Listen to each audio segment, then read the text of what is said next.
Mga kabisaya, kumusta ug mayong adlaw kaninyong tanan?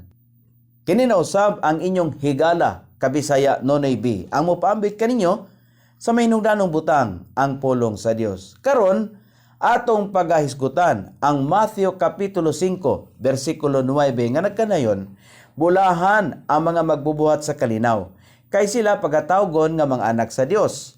Ang sunod nga paghulagway adunay kalabutan sa mga tigpasiugda sa kalinaw. Sila makigdait sa Dios ug nagtinguha nga magpuyo nga malinawon sa tanang mga tao. Gani ang Roma kapitulo 5 bersikulo 1 nagkanayon, busa ingon nga gipakamatarong pinagi sa pagtuo kita adunay kalinaw uban sa Dios, pinagi sa atong Ginoong Hesus Kristo. Ang ilang pakigdait uban ni Kristo, nagtugot kanila nga mamahimong mga embahador sa mensahe sa Dios sa usa ka gubot nga kalibutan.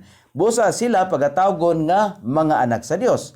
Sa tibuok nga mga kabulahanan ni Hesus, tin-aw nga gipataliwala nga katong adunay mga kinaiya sa usa ka nausab nga kinabuhi nga nagpasabot niini, mga lungsuranon sa iyang gingharian.